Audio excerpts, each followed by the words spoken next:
Hi everyone, it's Teresa with Craftywiththeresa. Thank you so much for joining me today. Well, welcome to my Sheetload of Cards video. I won't be going over the dimensions and the cuts because those are available on Alicia's website. I've added that in the description box below for you. However, I will go over some tips in today's video, so let's get to crafting. Here are some of the items we'll be using in today's video. You'll need 2 pieces of 12 by 12 pattern paper,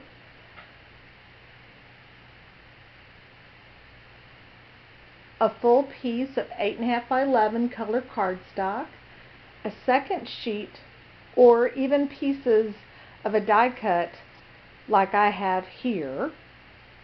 You'll see that I also grabbed a stamp set, some inks, and some adhesives. The stamp set is the Close to My Heart April Stamp of the Month.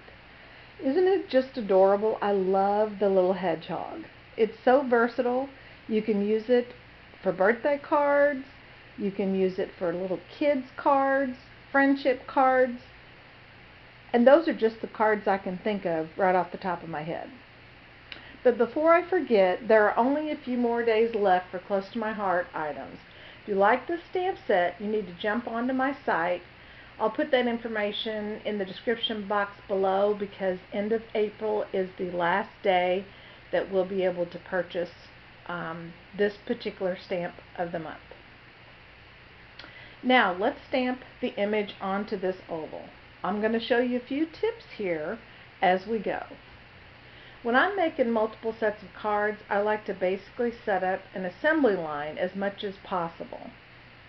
Because I'm using 2 different types of inks, we'll be using Memento black ink and black Versamark ink. So I've got them set up one on each side. On one side, I'll use the black Memento ink for my stamping. In this case, I plan to color the hedgehog, so I'll be using that particular ink. I'll only stamp on the bottom portion of the oval for now. Once I've completed stamping all of the ovals, I'll switch over to my Versamark black ink for the sentiments. You can see I have 2 different sets of sentiments here. Both of them will probably be used to hand out to friends, but I'm really not sure, and I did leave a few open because I plan to take these over to the Senior Citizen Center because they'll be using them for their craft day and making these cards.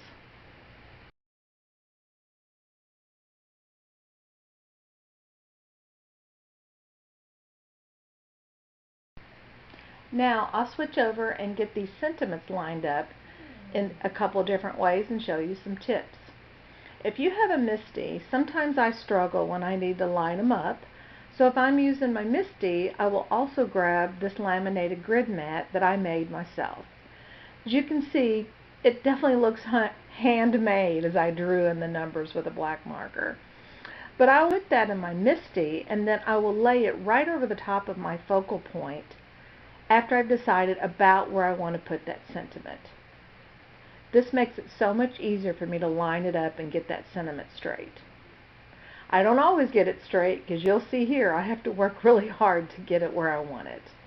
But eventually I get it, I like it, and then I'll remove the grid mat and stamp it onto the oval. The second way, if you do not have a Misti, I just take my grid mat. Any grid mat will work that's available. I set the actual stamp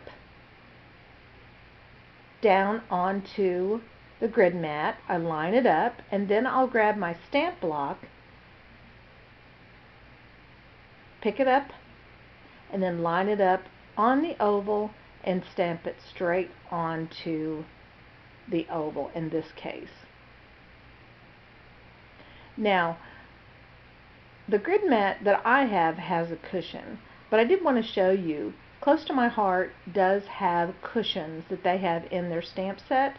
So if for some reason you do not have this grid mat that has the cushion on the back side, if you're buying a Close to My Heart stamp, or if you have them in your stash, you should have a cushion. They're perfect. They work just as well.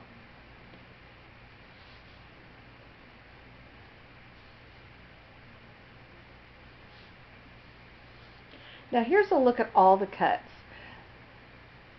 We're going to switch over to the diagonal cut because I want to show you quickly how I did this particular cut. 3x3 piece of pattern paper onto the 3 1/4 by 3 1/4 cardstock piece. I'll take care of that first. Now here's how I do it. First, you can put pencil marks where you're planning to cut and then just erase them when you're finished cutting. Or you could even set up a template. But this is just as easy for me, and this is how I do it. I line it up in my paper trimmer. So I'm going to grab my paper trimmer. I'll line them up at the 1-inch mark on both the left hand side and the right hand side.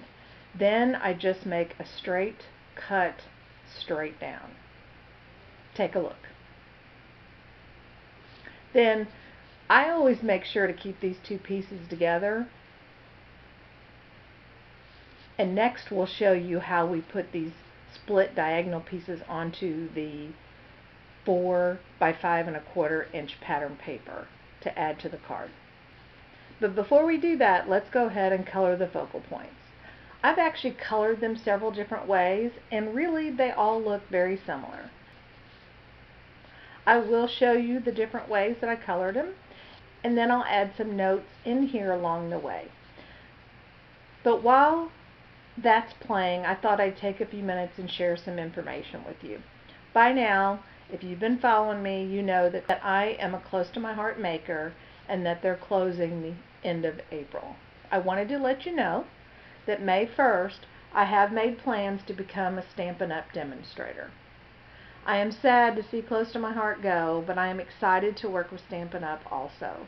I hope you'll follow me as I grab these new products and continue to provide various different craft items on this channel. Now, I left this next part in, but it's another example where you can do multiple images much faster when you do an assembly line. The first example, I took all of my designs and I started coloring the leaves on the outside first.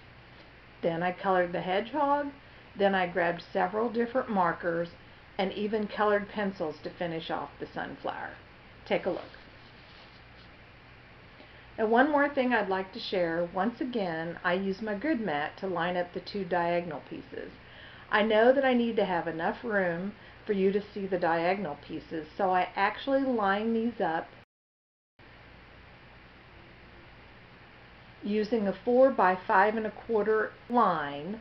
I'm actually lining it up a 1/4 inch from the top and the bottom. You'll see here that I'm doing this on my grid mat.